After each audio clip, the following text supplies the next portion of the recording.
வணக்கம் குருஜி. வணக்கம் சார். சுக்கிர பயிற்சியும் செவ்வாய் பயிற்சியும் ஆகஸ்ட் 1 செவ்வாய் பயிற்சி, ஆகஸ்ட் 2 சுக்கிர பயிற்சி. இந்த செவ்வாய் பகவான் 50-51 நாட்கள், சுக்கிரன் 28 நாட்கள். இது எப்படி இருக்கும் இந்த காலகட்டம்? இந்த செவ்வாய் பயிற்சியும் சுக்கிர பயிற்சியும் உடனே வந்துடுறதுனால தான் நம்ம சேர்த்து போடுறோம். ஆமாம். இதில் என்ன அப்படின்னா, செவ்வாய் 1ஆம் தேதியிலிருந்து கிட்டத்தட்ட 20/9 வரைக்கும் இருக்கார். அதாவது செப்டம்பர் 20ஆம் தேதி வரைக்கும் 50 நாளுக்கு மேலே இருக்கார் அவர். சுக்கிரனும் பார்த்தீங்கன்னாக்க 2ஆம் தேதியிலிருந்து 29 தேதி, கிட்டத்தட்ட 28 நாட்கள் அவர் கன்னி ராசியில் நீச்சம் அடைகிறார். ஏன் அப்படின்னா, கன்னி ராசி அப்படிங்கும்போது புதனோட வீடு. புதனோட வீட்டில் சுக்கிரனுக்கு அங்கே வேலையே கிடையாது. எப்போவுமே அறிவோடு இருக்கிற போது பொழுதுபோக்கு அம்சங்களுக்கு இடம் கொடுக்க மாட்டாங்க எல்லாருமே. இப்போ படிக்கிற குழந்தைகள் அப்படிங்கும்போது படிப்பில் தான் கான்சென்ட்ரேட் பண்ணுவாங்களே தவிர பொழுதுபோக்கில் கான்சென்ட்ரேட் பண்ண மாட்டாங்க. அதனால தான் கடைசியில் பார்த்திங்கன்னா அந்த இடத்துல நீச்சம் அடைகிறார் சுக்கிர பகவான். செவ்வாயும் பார்த்திங்கன்னா மிதுன ராசியில் பகை, மிதுன ராசி பகை வீட்டில் தான் இருக்க போகிறார். பட் அதை பற்றி பெரிய அளவில் இல்லை. ஏன்னா எந்தெந்த இடத்துல ஸ்தான பலமோ அதுக்குண்டான வேலைகள் கண்டிப்பாக நடக்கும். அந்த வகையில் இந்த சுக்கிர பகவான் பெயர்ச்சியும் செவ்வாய் பகவானோட பெயர்ச்சியும் ஒவ்வொரு ராசிக்கும் என்னென்ன பலாபலன்களை கொடுக்க போகிறதுங்கிறத பற்றி பார்ப்போம். அதற்கு முன்னாடி நமது ஆன்மீகம் ப்ளஸ் சேனல் நேயர்கள் அனைவருக்கும் ஜோதிட குருஜியின் இனிய வணக்கங்கள், வாழ்த்துக்கள், ஆசீர்வாதங்கள். சப்ஸ்கிரைப் பண்ண அனைத்து இனிய நெஞ்சங்களுக்கும் எங்களது நன்றிகள். அதேமாரி எல்லா பதிவையும் நீங்கள் ஸ்கிப் பண்ணாமல் ஃபுல்லாக பாருங்கள், லைக் பண்ணுங்கள், கமெண்ட் பண்ணுங்கள், ஷேர் பண்ணுங்கள். அதேமாரி ஜாதகம் பார்க்கணுன்னு வந்தீங்கன்னா என்னோடய வாட்ஸ்அப் நம்பர் கொடுத்துருக்காங்க, அதில் வாட்ஸ்அப்பில் வாங்க பேசலாம். இப்போ இந்த பதிவுக்கு போகலாமா? விருச்சிக ராசி 7 சுக்கிரன், 7ஆம் அதிபதினு சொல்லக்கூடியவர், 12ஆம் அதிபதினு சொல்லக்கூடிய சுக்கிரன் 11ஆம் இடத்துல நீசம், அதாவது லாபஸ்தானத்தில் முக்கியமான இடம். நிறைய நாளாக கஷ்டப்பட்டாங்க விருச்சிக ராசி. ரொம்ப நாளாக 23லேருந்து நான் இப்படி தான் சொல்வேன். கரெக்ட். அதுக்கு முன்னாடியெல்லாம் தசாபுத்தி பாதிக்கப்பட்டவங்களுக்கு நிறைய பேர் கஷ்டப்பட்டு வராங்க. பொதுவாகவே 2023லேருந்து விருச்சிக ராசி அடி மேலே அடி. இப்போ ஓரளவுக்கு ரிலீஃப் ஆகிட்டாங்க. அந்த குரு பயிற்சிக்கு பிறகு ரிலீஃப் ஆகிட்டாங்க, நல்ல நிலைமைக்கும் வராங்க, கொஞ்சம் கொஞ்சமாக க்ரோத் ஆகுது. இப்போ என்னென்னா, இந்த சுக்கிரன் நீசம் ஆகிறார் இல்லையா லாபஸ்தானத்தில், விரையாதிபதி நீசம் ஆகிறது ஒன்று. இன்னொன்று செவ்வாய் வேற 8ஆம் இடத்துல போய் உட்கார்றாரு. ராசியாதிபதி அவர் 6 கிரகம். ஒரு பக்கம் நல்லது, ஒரு பக்கம் கெடுதலாக தான் இருக்குதுன்ற மாதிரி தான்.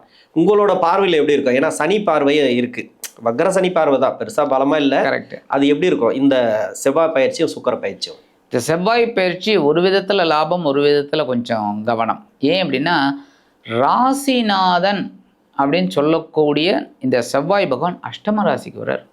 8ஆம் இடம் பகை வீடு வேற. 8ஆம் இடம் வந்தாலே ஒரு பிரச்சனை தான், ஒரு டென்ஷன் தான்.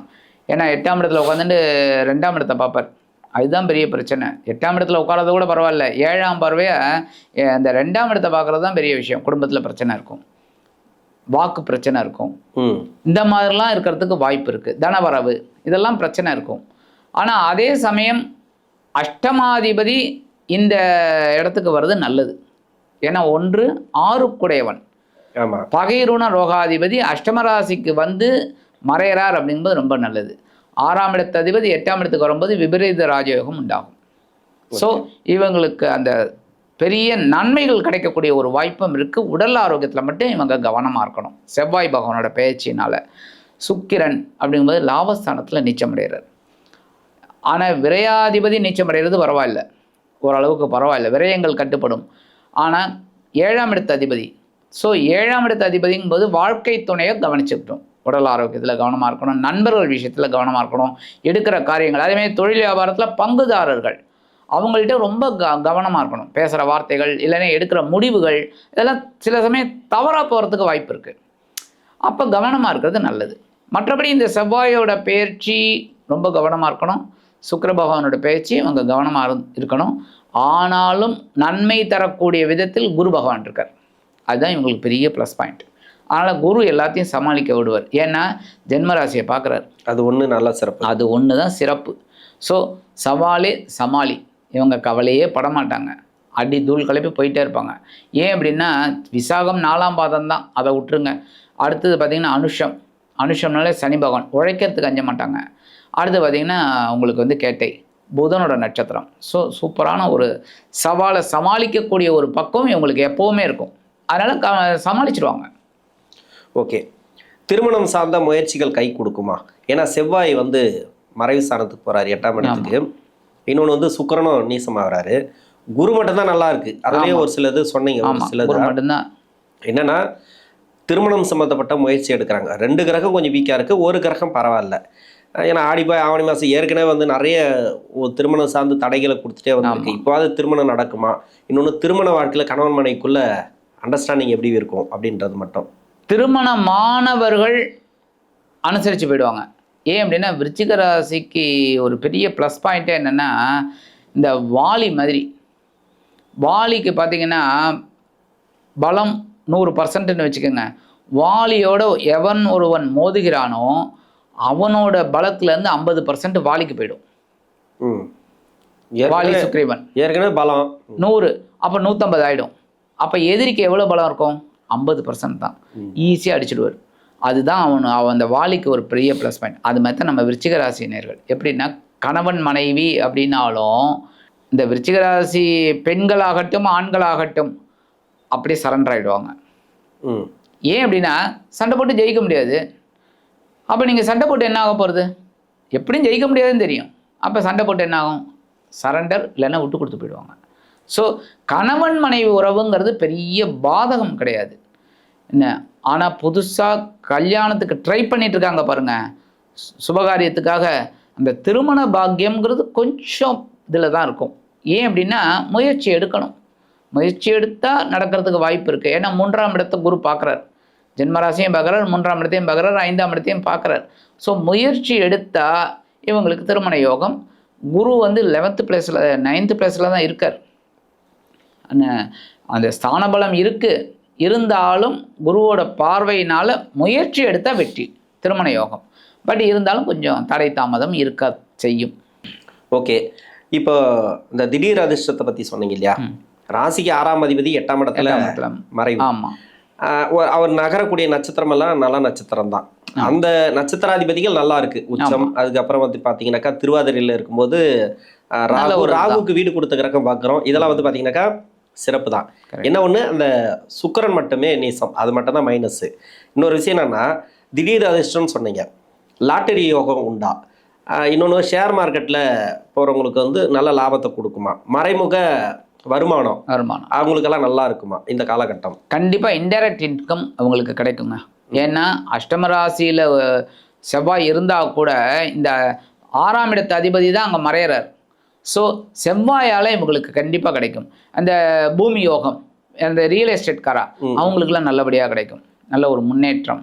அதேமாரி இன்வெஸ்ட்மெண்ட் பண்ணுறாங்க அந்த இதில் ஷேர் மார்க்கெட் அப்படிங்கும்போது பெரிய அளவில் பண்ணாமல் இருந்தால் நல்லது. ஆனாலும் குரு நல்லா இருக்கார். ஏன்னா குரு தான் இதுக்கெல்லாம் காரணம். தனம் விஷயத்துலலாம் இவர் தான். ஸோ இவர் வந்து 9ஆம் இடத்துல இருக்கிறது நல்லது. ஓரளவுக்கு இவங்களுக்கு ஒரு முன்னேற்றத்தை கிடைக்கக்கூடிய அளவில் இவங்க கொடுப்பார் குரு. ஸோ இவங்க இன்வெஸ்ட்மெண்ட் அப்படிங்கிறது தாராளமாக பண்ணலாம். உடல் ஆரோக்கியத்தில் கவனமாக இருங்கன்னு தான் நான் அப்போலேருந்தே சொல்லிட்டு இருக்கேன் நான். அதை மட்டும் இவங்க கவனிச்சு. ஏன்னா ராசிநாதன் அஷ்டம ராசியில் மறையிறார். அதுதான். அப்போ அந்த 1ஆம் இடத்து அதிபதி அப்படின்னாலே நம்ம ஹெட்டு. அப்போ தலை சம்பந்தமான பிரச்சனைகள், ஒரு சைனஸ் ப்ராப்ளம், இல்லை கண் ப்ராப்ளம், இதெல்லாம் வரத்துக்கு வாய்ப்பு இருக்குது. ஸோ இதிலெல்லாம் அவங்க கான்சன்ட்ரேட் பண்ணிட்டு உடல் ஆரோக்கியத்தில் இருந்தால் கூட நல்லது, ஒன்றும் பிரச்சனை இல்லை. ஓகே, கடன் சம்மந்தப்பட்டது கொஞ்சம் சொல்லுங்களேன். கடன் கண்டிப்பாக குறையும். ஏன்னா 6ஆம் இடத்து அதிபதி 8ஆம் இடத்துல மறையிறார். ஸோ செவ்வாயில் இவங்களுக்கு நன்மை தான். ஏதோ ஒரு வகையில் வருமானம் இந்த குரு பகவானால் கிடைக்கும். அப்போ குரு பகவான் வருமானத்தை கொடுக்கும்போது இந்த கடன் அடைக்கிறதுக்கு இவங்களுக்கு ஒரு வாய்ப்பு கிடைக்கிறது. ஸோ கடன் அடைக்கிறதுக்கு இவங்களுக்கு ஒரு இது. அதேமாரி இவங்க யாருக்காவது கொடுத்துருந்தாங்க அப்படின்னா அது கூட திரும்பி வரத்துக்கு வாய்ப்பு இருக்குது. ஏன்னா 6ஆம் இடத்து அதிபதி தான் 8ஆம் இடத்துல மறையிறார்.